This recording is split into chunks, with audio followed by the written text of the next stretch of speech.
Morning everybody, how are y'all doing today? I'm doing fantastic personally because I just got back from my fall break. We celebrated my dad's birthday. Thank you to everybody, by the way, who came to the community post and wished him a happy birthday. He appreciated all of it, and it was a really fun time. But as fun as it was, I could not wait to get back here because, I can't take my computer halfway across the country with me every single time I go home for like a couple days. It's a little expensive and a little bit of a hassle, so I have not been able to make videos for the past several days. But luckily, the one good thing about not being able to make videos that often is that when you do get to rapid fire make them because the salt accumulates. And thanks to that, I now have a bunch of videos that we're going to be looking at over the next few days to weeks. And I know more will come out as we go along. But today, we are going to be talking about a PlayStation fanboy who is a bit of a special case because he's not a PlayStation fanboy in general. He's a PlayStation 5 fanboy.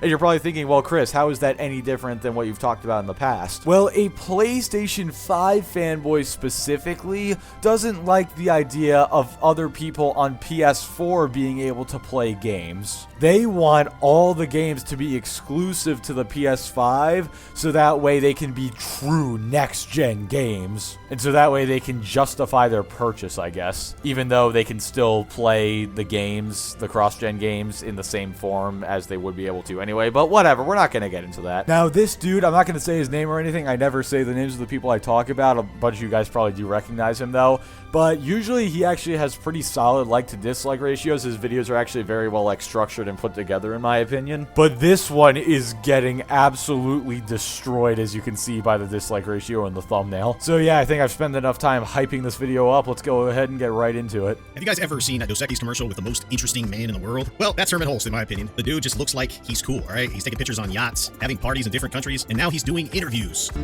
He is the most interesting man in the world.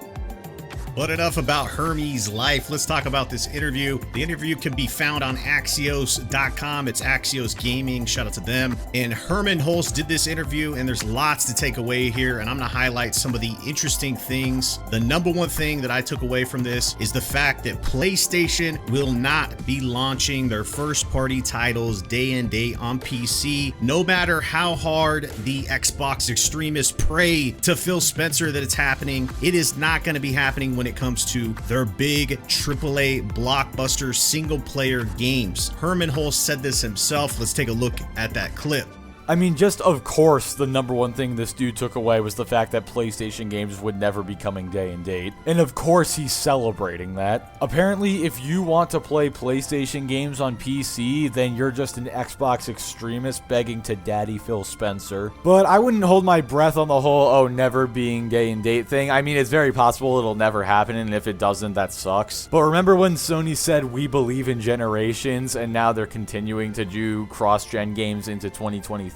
So yeah, I don't think we should take everything they say at face value. But am I the only one who got like kind of a passive-aggressive vibe right there, where like he was like, oh yeah, take that, you Xbox extremists, they're never coming day and date, and then he puts up the picture of the crying Xbox fanboy? Did anyone else get like a really passive-aggressive feeling from that? I mean, this guy probably is still mad that God of War and Spider-Man came to PC. I remember his God of War PC video was so bad he had to enlist it. He was trying to claim that like you were still gonna get the best performance on the PlayStation 5. This man was so in denial, he actually thought a $500 console was gonna outperform a $1,500 graphics card. But anyway, moving on. PlayStation will always be the best place to play. We as PlayStation Studios have a very symbiotic relationship with the platform. We're often the first developers to try new hardware, to try new controllers. We take great pride in that, and we are really excited that we get that role. We kind of are. We represent the game development community within Sony, so we love that. I think it's been really great for the teams to see their wonderful creations also being released on PC, often with the help of our newly acquired team here in Utrecht, the Netherlands, Nixies. There are more players, and that's really helpful. I think going forward, we'll see at least a year between releases on our own platform, on PlayStation, and on the PC platform, possibly with the exception of live service games. Live service games are a little bit different in nature because you want to have really strong community, strong engagement right away, right when you go live. So we might, in the case of our live service offerings, go day and date with PC and the PlayStation platform. PlayStation will always be the best place to play. That's how Herman started his answer when he was asked the question. And I think anybody with a half-functioning brain cell or who's not a fanboy, I guess those are kind of the same thing. But anyway, if you guys have watched my previous videos on this dude, you'll notice that he just eats up this marketing speak like it's his breakfast. Anytime one of these catchphrases like, oh, the best place to play or something like that comes up, he instantly gushes over it. God, it actually hurts to watch. Like every time I talk about NVIDIA, you don't hear me saying, oh yeah, NVIDIA, the way it's meant to be played. Like, no, dude, that's just cringy. But I guess it makes for better content, so thank you for that. And he continued forward to say that the teams get the hardware before anybody. Obviously, with these next-gen consoles, they're able to have a closed platform, and it's a symbiotic relationship, is the way he coined it. I appreciate PlayStation for treating their console as the #1 platform. They continue to do that. When Xbox decided to drop its titles not only in Game Pass, but PC day and date, it devalues the platform, the console itself, and not only... This is honestly one of my least favorite fanboy mentalities out there. Like, how does it devalue the platform that other people can play the video games? If a game comes out on PC that was originally exclusive to PlayStation, you can still play the games on PlayStation. It is not devalued in any way. This is like saying that back when the first car switched from automatic transmission to manual transmission, that car got devalued once other cars started getting automatic transmission. Like, no, the car is still great either way. Same applies here. The PlayStation 5 is still a great console even if it doesn't have exclusive games. And I absolutely love when fanboys do this because it just proves that they don't actually think the hardware has any value to it. They need to be forced into buying it by their own admission for the exclusives. So really, I guess they're not even console fanboys. They're like Sony fanboys and Microsoft fanboys who get upset when the games go to more people. I think that's the best way to look at it, but console fanboys is easier, so we're gonna keep calling them that. The reason why I don't want PlayStation to go day and date with its first-party titles, #1, it's not feasible from a business standpoint to spend that much money on these big AAA blockbuster games and then release them on a subscription service day and date. But that's kind of beyond the point here. What happens when you develop for PC at the same time? It stretches your resources out, and you're not able to optimize efficiently when you do have just the closed platforms. Multiple developers have spoken on this. This is one of the reasons why Cyberpunk 2077 had so many issues. They were developing for last-gen consoles. PC next-gen was down the road. When you have one platform to develop for, especially a closed platform like the console, it's just a lot easier to optimize and get the best out of your performance. Dude, this is such a dumb argument, especially when you're talking about Sony, because I've gone over this in previous videos, but for example, you know, Santa Monica, the guys who made God of War, or Insomniac, the guys who made Spider-Man, they do not make the PC ports for Sony games. Nixxes does that, or at least Nixxes did the Spider-Man port. I'm not sure about who did the God of War port, but the developers who make the console version do not make the PC version as well. But even if you want to put that aside, Microsoft themselves disproves this because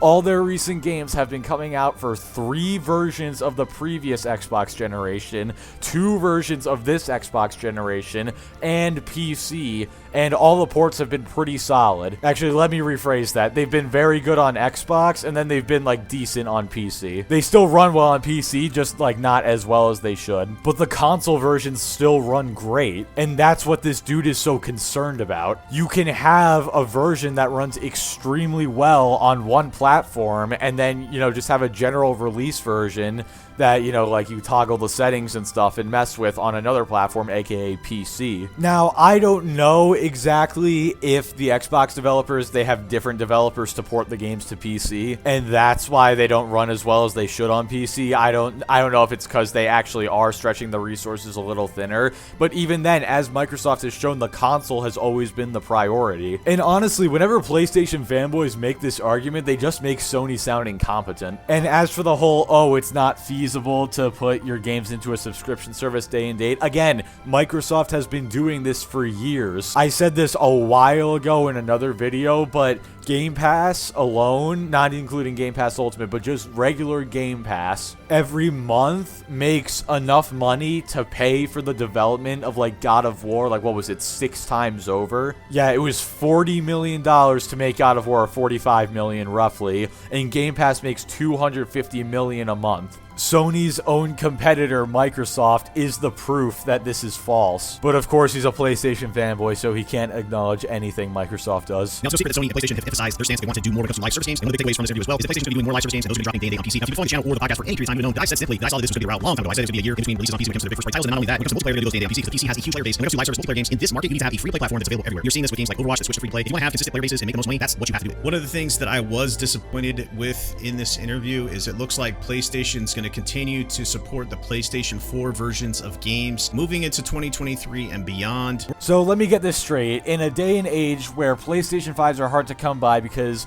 either they're being scalped or Sony can't produce enough to keep up with demand, you are advocating for fewer PlayStation fans to be able to play games. Do I have that right? A PlayStation fanboy wants less PlayStation players to play Sony-made games. Not only that, he said it disappoints him. This is what I meant at the beginning of the video when I said this guy is a PlayStation 5 fanboy specifically. He's just giving the middle to all the PlayStation 4 gamers out there. According to this guy, screw you if you can't get your hands on a PlayStation 5. And also, I know Jim Ryan technically lied about that, and it's very hypocritical that they went back on it, but at the same time, that's not a bad thing. Like, that's not a bad thing to lie about necessarily. Because if that was true, then PlayStation games wouldn't be coming out on PS4 whatsoever, which I'm sure would be amazing for this guy. Because apparently whenever a PlayStation fanboy hears that less people get to play video games, it makes them jump for joy. These people are actually so sad. We're not going to forget or let Lion Jim Ryan off the hook when he said, "We believe in generations before the PlayStation 5 first came out." And of course, the PlayStation platform is the premier place when it comes to next-gen titles because, let's be honest, the Xbox Series consoles don't have next-gen titles because of their stance on cross-gen games. It's disappointing in the fact that we're going to continue to have cross-gen support, and what this does is it just stretches not only the generation out, but we're not going to be getting those next-gen only titles that take full advantage of the hardware that we spent lots of money on. This is so stupid, and I'm going to explain why right now. Even when games do go completely next-gen, like say Flight Simulator for example, which look at that, I was able to name a next-gen Microsoft game right off the bat, so I guess his little statement there is wrong. Also, what are these true next-gen games that PlayStation has? What is it? Demon's Souls, which is a remake of a PS3 game, and Sackboy, and there might be some more that I'm forgetting about. I'm not entirely sure, but I know there's not that many because a lot of them are cross-gen. And honestly, I think this whole,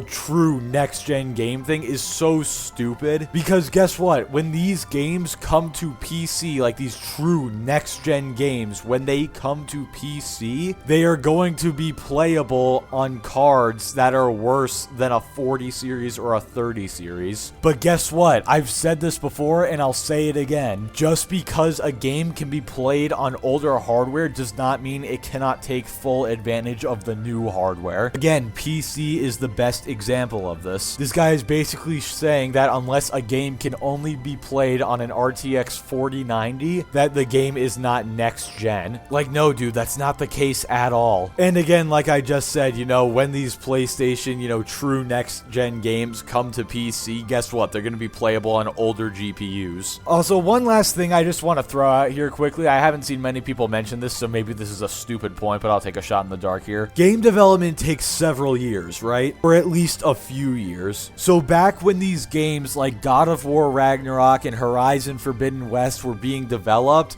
I mean, unless the studios are insanely quick, they were likely being developed during the PlayStation 4 generation. Now, during this time, Sony was in the mindset that we believe in generations. Any games that come out from us next generation are going to be next gen exclusive. Therefore, the studios were probably only planning on making PlayStation 5 versions of these games. However, Sony backtracked on that, so that means that these games were likely true next-gen games that just got downgraded for the PS4 because they were planning on being true next-gen games anyway. So once the companies got word that they needed to make PS4 versions, all they have to do is downscale the game, which goes back to the PC example of games being able to be played on way older cards. But even if you put all that aside, like I said, on new hardware, you can still have games that are on old hardware take full advantage of the new hardware. For example, Black Ops Cold War is what this guy would consider to be a last generation game because it came out on the last gen consoles. But guess what, dude? I can monitor my GPU's usage of a game, and if I turn up all the settings and turn on ray tracing, guess what happens? The card gets used at 100% capacity, meaning that that game is taking full advantage of my card, even if the game can still be played on older hardware. I'm sorry this whole section has been really long, but I just had a lot to say. But don't worry, guys, we're almost done with this video. This is disappointing to me, but at the end of the day, when you have the best developers in the industry like Naughty Dog, Insomniac, and the likes, that kind of makes up for the cross-gen situation, because it doesn't matter how much money or resources you pour into engines or creations of games. If you don't have the best developers, it doesn't mean anything. Case in point, 343 Industries and the debacle of Halo Infinite. They spent millions and millions of dollars on a new engine, etc. They're not getting next-gen visuals out of that game and likes, if that makes sense. I can't believe I have to defend Halo Infinite here, but Halo has never been about looking super realistic. Yeah, 343 tried to go with